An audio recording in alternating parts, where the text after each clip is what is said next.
حضرت خالد بن ولید رضی اللہ تعالیٰ عنہ کی داستان حیات پر مبنی سیریز کی ایپیسوڈ 5 چلیے شروع کرتے ہیں۔ خالد نے یہ پہلی جنگ لڑی، لیکن وہ سمجھتا تھا کہ وہ مسلمانوں کو شکست نہیں دے سکا ہے۔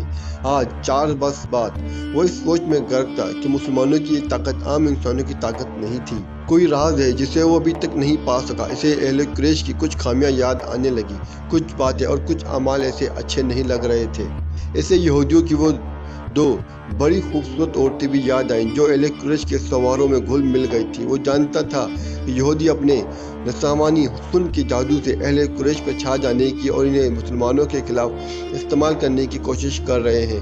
یہ طریقہ اسے پسند نہ تھا، لیکن ان میں سے ایک عورت نے ایک روز خالد سے ملی تو خالد نے محسوس کیا کہ یہ عورت کچھ کہہ رہی ہے، اس میں عقل و دانش ہے۔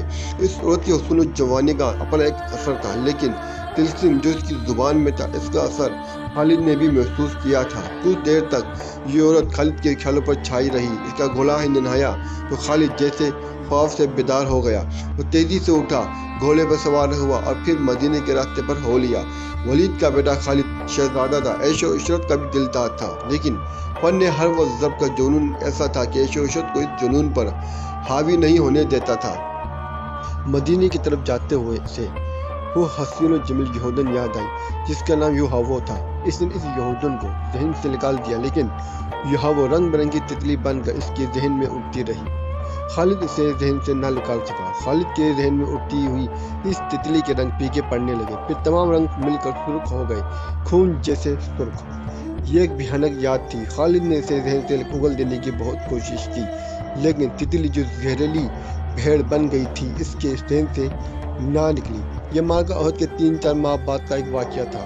یہ ایک سازش تھی جس میں وہ شریک نہ تھا، لیکن وہ قبیلہ قریش کا ایک بڑا ہی اہم فرد تھا۔ مسلمانوں کے خلاف کسی سازش میں شریک نہ ہونے کے باوجود وہ دعویٰ نہیں کر سکتا تھا کہ وہ اس میں شریک نہ تھا۔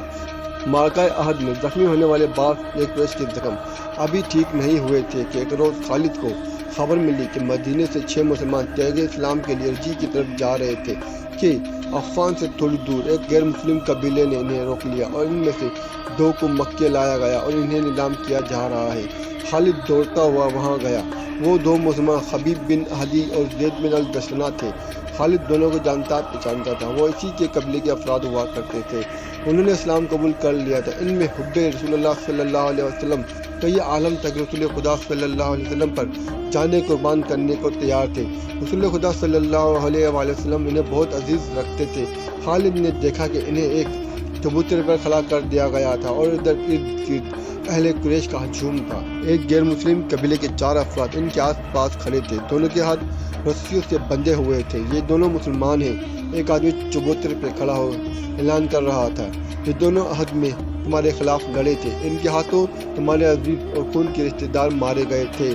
ہے کوئی جو انتقام کی آگ بجھانا چاہتا ہے، انہیں خریدو، انہیں اپنے ہاتھوں قتل کرو اور ان خون کے بدلے خون بہاؤ۔ یہ آدمی سب سے اونچی بولی دینے والے کو ملیں گے۔ بولو 2 گھوڑے، ایک آواز آئی۔ بولو، بڑھ کر بولو 2 گھوڑے، ایک اونٹ، ایک اور آواز آئی۔ گھوڑوں اونٹوں کو چھوڑو، سونے میں بولی دو، سونا لاؤ، دشمن کے خون سے انتقام کی پیاس بجھاؤ۔ وہ لوگ جن کے قریبی رشتے دار احد کی لڑائی میں مارے گئے تھے بڑھ چڑھ کر بولی دے رہے تھے۔ حبیب رضی اللہ تعالیٰ عنہ اور زید رضی اللہ تعالیٰ عنہ چپ چاپ کھڑے تھے۔ ان کے چہروں پر خوف نہ تھا، گھبراہٹ نہیں تھی، لیکن ہلکی سی بے چینی بھی نہیں تھی۔ خالد ہجوم کو چیرتا ہوا آگے چلا گیا۔ او قریش کے سردار کے جنگجو بیٹے، حبیب رضی اللہ تعالیٰ عنہ نے خالد کو دیکھ کر بڑی بلند آواز سے کہا، تیرا قبیلہ ہم دونوں کا خون بہا کر اس مقدس آواز کو خاموش نہیں کر سکتا جو غار ہرا سے اٹھی ہے۔ لا اپنے قبیلے کا کوئی نامور لڑاکا اور میرے ہاتھوں کھلوا دے، پھر دیکھ کہ کون کس کے خون سے پیاس بجھاتا ہے۔ میدان جنگ میں پیٹھ دکھانے والوں، زید رضی اللہ تعالیٰ نے گرجدار آواز میں کہا، تم نے شکست کا انتقام ہمارے بھائیوں کی لاشوں کے لیا۔ تمہاری عورتوں نے احد کے میدان میں ہماری لاشوں کے کان اور ناکے کاٹ کر ان کے باہر اپنے گلوں میں لٹکائے ہیں۔ آج 4 برس بعد مدینے کی طرف جاتے ہوئے خالد کو حبیب رضی اللہ تعالیٰ عنہ اور زید رضی اللہ تعالیٰ عنہ کی للکار اور تانے صاف سنائی دے رہے تھے۔ وہ زید رضی اللہ تعالیٰ عنہ کے تانے کو برداشت نہیں کر سکا تھا۔ آج 4 برس بعد اسے یہ تانا یاد آیا تو وہ بھی اس کے جسم میں جھنجھری لی۔ اسے احد کے میدان کا وہ منظر یاد آیا جب ابو سفیان کی بیوی ہند نے حمزہ رضی اللہ تعالیٰ عنہ کی لاش کا کلیجہ نکال کر اپنے منہ میں ڈال لیا اور چبا کر اگل دیا تھا۔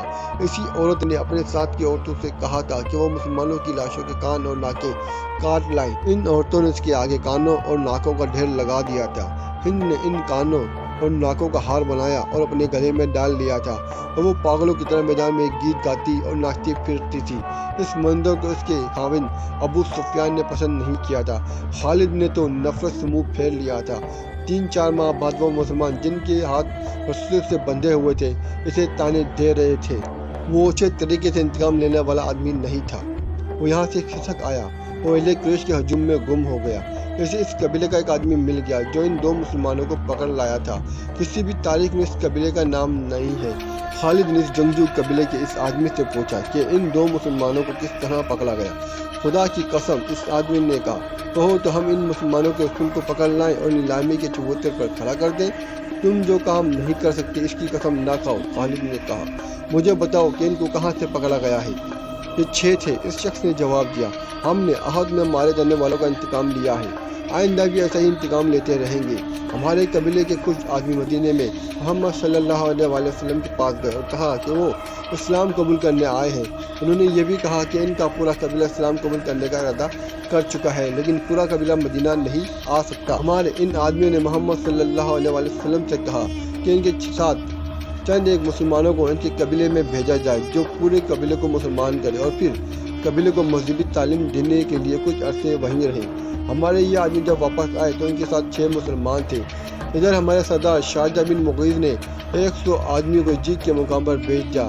جب یہ 6 مسلمان جیت پہنچے تو ہمارے 100 آدمیوں نے انہیں گھیر لیا۔ تم سن کر حیران ہو گئے کہ یہ 6 مسلمان تلواریں نکال کر 100 آدمیوں سے مقابلے پر آ گئے۔ ہم نے 3 کو مار ڈالا اور 3 کو پکڑ لیا، ان کے ہاتھ رسول سے باندھ دیے۔ شارجہ بن مغیث نے حکم دیا تھا کہ مدینے سے کچھ مسلمان تمہارے دھوکے میں آ کر تمہارے ساتھ آ گئے تو ان میں سے 2-3 کو مکے لے جانا اور انتقام لینے والوں کے ہاتھوں فروخت کر دینا۔ ہم 3 کو ادھر لا رہے تھے، راستے میں ان میں سے ایک نے رسیوں میں سے ہاتھ نکال لیے مگر وہ بھاگا نہیں۔ وہ اتنا پھرتیلا تھا کہ اس نے ہمارے ایک آدمی کے نیام سے تلوار نکال لی، کیونکہ اسے ہم نے نہتہ کر رکھا تھا۔ اس نے بڑی تیزی سے ہمارے 2 آدمیوں کو مار ڈالا۔ اکیلا آدمی اتنے سارے آدمیوں کا مقابلہ کب تک کرتا؟ وہ مارا گیا اور ہم نے اس کے جسم کا کیما کر دیا۔ یہ 2 رہ گئے۔ ہم نے ان کے ہاتھ اور زیادہ مضبوطی سے باندھ دیے اور یہاں لے آئے۔ اور تم خوش ہو؟ خالد نے اسے تنزیہ کہا۔ محمد صلی اللہ علیہ وسلم کیا کہے گا کہ اہل قریش اور ان کے دوست قبیلے اتنے بزدل ہو گئے ہیں کہ اب دھوکے دینے اور 6 آدمیوں کو 100 سے مروانے پر اتر آئے۔ کیا تم نے مجھے یہ بات سناتے شرم محسوس نہیں کی؟ کیا ان 100 آدمیوں نے اپنی ماؤں کا شرمسار نہیں کیا جن کا انہوں نے دودھ پیا ہے؟ تم نے میدان جنگ میں مسلمانوں کو کیا بگاڑ لیا تھا ولید کے بیٹے؟ اس آدمی نے کہا، کیا تم محمد صلی اللہ علیہ وسلم کی طاقت کا مقابلہ کر سکتے ہو؟ بدر میں 1000 قریش 313 مسلمانوں سے مار کھا کے آئے تھے۔ احد کی لڑائی میں محمد صلی اللہ علیہ وسلم کے پیروکار کتنی تعداد میں تھے؟ 700 سے کم ہوں گے، زیادہ نہیں۔ قریش کتنے تھے؟ ہزاروں۔ سن خالد بن ولید، محمد صلی اللہ علیہ وسلم کے ہاتھ میں جادو ہے۔ جہاں جادو چلتا ہے وہاں تلوار نہیں چل سکتی۔ پھر تمہاری تلوار کس طرح سے چل گئی؟ خالد نے پوچھا۔ اگر محمد کے ہاتھ میں جادو ہے تو تمہارے سردار شارجہ بن مغیث کے دھوکے میں کس طرح آ گیا؟ اس کے 4 آدمیوں کو کس طرح مار ڈالا؟ ان میں 2 کو محمد صلی اللہ علیہ وسلم کا جادو آزاد کیوں نہیں کرا دیتا؟ تم جس چیز کا مقابلہ کرنے کی جرت نہیں رکھتے اسے جادو کہہ دیتے ہو۔ ہم نے جادو کو جادو سے کاٹا ہے۔ شارجہ بن مغیث کے قبیلے کے آدمی نے کہا، ہمارے پاس یہودی جادوگر آئے تھے، ان کے ساتھ 3 جادوگرنیاں بھی تھیں، ان میں سے ایک کا نام یوہاو تھا۔ ہم نے اپنی آنکھوں سے دیکھا، ایک گھنی جھاڑی میں سے ایک برچھی زمین سے سرکتی ہوئی باہر آئی۔ یہ برچھی جھاڑی میں واپس چلی گئی اور سانپ بن کر واپس آئی۔ یہ سانپ واپس جھاڑی میں چلا گیا۔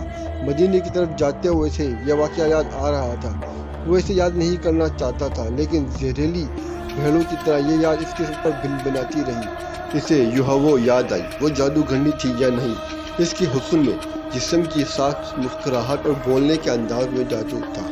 اس نے شارجہ بن مغیث کے اس آدمی کے منہ سے یوہاو کا نام سنا تو وہ چونکا۔ معرکہ احد کے بعد جب قریش کی فوج مکے واپس آئی تھی تو مکے کے یہودی ایسے انداز سے ابو سفیان، خالد اور اکرمہ کے پاس آئے تھے جیسے احد میں یہودیوں کو شکست ہوئی ہو۔ یہودیوں کے سرداروں نے ابو سفیان سے کہا تھا کہ مسلمانوں کو شکست نہیں ہوئی اور لڑائی ہار جیت کے بغیر ختم ہو گئی ہے تو یہ قریش کی شکست ہے، یہ یہودیوں کی ناکامی ہے۔ یہودیوں نے اہل قریش کے ساتھ اس طرح ہمدردی کا اظہار کیا تھا جیسے وہ اہل قریش کی ناکامی پر غم سے مرے جا رہے ہیں۔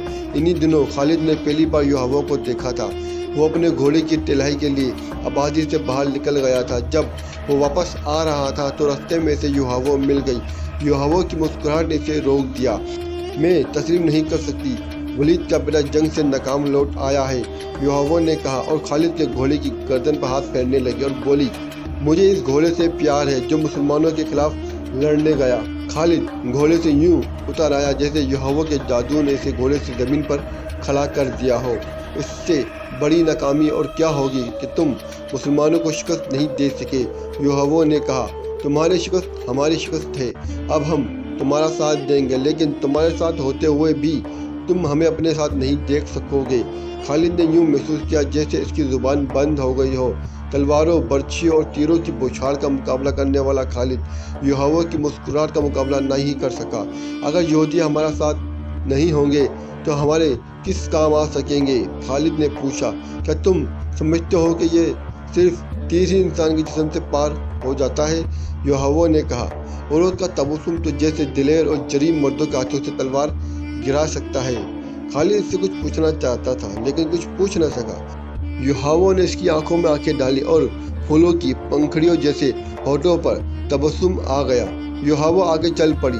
خالد اسے دیکھتا رہا۔ اس کے گھوڑے نے کھر مارا تو خالد نے اپنے آپ میں آ گیا۔ وہ بڑی تیزی سے گھوڑے پر سوار ہوا اور چل پڑا۔ کچھ دور آ کر اس نے پیچھے دیکھا۔ یوحوا رک کر اسے دیکھ رہی تھی۔ یوحوا نے اپنا ہاتھ ذرا اوپر کر کے لہرایا۔ اب جبکہ دو مسلمانوں کو نیلام کیا جا رہا تھا اور خالد کو ایک آدمی نے بتایا تھا کہ ان مسلمانوں کو کس طرح دھوکے میں لایا گیا ہے اور اس آدمی نے یوحوا کا نام بھی لیا تو اس نے ارادہ کر لیا کہ معلوم کرے گا کہ یوحوا نے وہ جادو کس طرح چلایا ہے۔ اسے اپنے قبیلے کا ایک سرکردہ آدمی مل گیا۔ اسے پتہ چلا کہ یہ مسلمان اہل قریش کے ہاتھ کس طرح آئے ہیں۔ 3-4 سرکردہ یہودی یوحوا اور 2-3 اور یہودیوں کے ساتھ لے کر شارجہ بن مغیث کے پاس چلے گئے۔ یہ قبیلہ تھا تو جنگجو، لیکن اس پر مسلمانوں کا رعب کچھ اس طرح طاری ہو گیا تھا جیسے لوگ جادوگروں سے ڈرتے تھے۔ اس قبیلے میں یہ مشہور ہو گیا تھا کہ رسول اکرم صلی اللہ علیہ وسلم کے ہاتھ میں کوئی جادو ہے۔ یہودیوں نے اپنی زمین دوز کارروائیوں کے لیے اس قبیلے کو اس لیے منتخب کیا تھا کہ وہ جنگجو قبیلہ تھا۔ یہودی بڑی دانشمند قوم تھی۔ انہوں نے سوچا کہ اگر مسلمانوں کے جادو کا وہم پھیل گیا تو دوسرے قبیلے بھی اس سے متاثر ہوں گے۔ یہ یہودی اس قبیلے کے سردار شارجہ بن مغیث کے پاس گئے اور اس کا یہ وہم دور کرنے کے لیے کہ مسلمان جادوگر ہیں اسے بہت کچھ کہا، لیکن شارجہ بن مغیث نے تسلیم نہ کیا۔ رات کو یہودیوں کے کہنے پر شارجہ بن مغیث نے ان مہمانوں کی ضیافت کا انتظام باہر کھلے آسمان تلے کیا۔ ان یہودیوں نے اپنے ہاتھوں اپنے میزبانوں کو شراب پلائی۔ شارجہ بن مغیث اور اس کے قبیلے کے چند ایک سرکردہ افراد کو جو شراب پلائی گئی اس میں یہودیوں نے کوئی سفوف سا ملا دیا تھا۔ پھر یہودیوں نے اپنے جادو کے کچھ شعبے دکھائے۔ یہودیوں نے اپنے حسن کا جادو چلایا۔ اس کا ذریعے ایک رقص بھی تھا جس میں یہ یہودنے نیم برہنہ تھی۔ ناچتے ناچتے ان کے جسموں پر جو ادھورے سے لباس تھے وہ بھی سرک کر زمین پر جا پڑے۔ یہودی اپنے سازندے ساتھ لے گئے تھے۔ اگلے روز جب شارجہ بن مغیث کی آنکھ کھلی تو اسے محسوس ہوا جیسے وہ بڑی ہی حسین خواب سے جاگا ہو۔ اس کے خیالات بدلے ہوئے تھے۔ کچھ دیر بعد پھر اپنے قبیلے کے دوسرے سرداروں کے ساتھ یہودیوں کے پاس بیٹھا تھا۔ یہودنے وہاں موجود تھی۔ یوحوا کو دیکھ کر وہ بے قابو ہو گیا۔ اس نے لپک کر یوحوا کا ہاتھ بازو پکڑ لیا اور اسے کھینچ کر اپنے پاس بٹھا لیا۔ ضروری نہیں کہ دشمن کو میدان میں للکار کر اسے شکست دی جائے، ایک یہودی نے کہا۔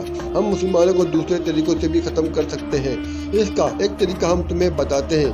خالد کو بتایا گیا کہ ان 6 مسلمانوں کو مدینے سے دھوکے سے لانے کا یہ طریقہ یہودیوں نے بتایا تھا، اور شارجہ بن مغیث نے جو آدمی رسول کریم صلی اللہ علیہ وسلم کے پاس بھیجے تھے ان میں ایک یہودی بھی تھا۔ خالد مسلمانوں کو اپنا بدترین دشمن سمجھتا تھا، لیکن اسے یہ غیر جنگی طریقہ اچھے نہیں لگتے۔ خالد اپنے گھر گیا، اپنی ایک خادمہ سے کہا کہ وہ یہودن کو بلا لائے۔ یوحوا اتنی جلدی اس کے پاس آئی جیسے وہ اس کی بلاوے کا انتظار میں قریب ہی کہیں بیٹھی تھی۔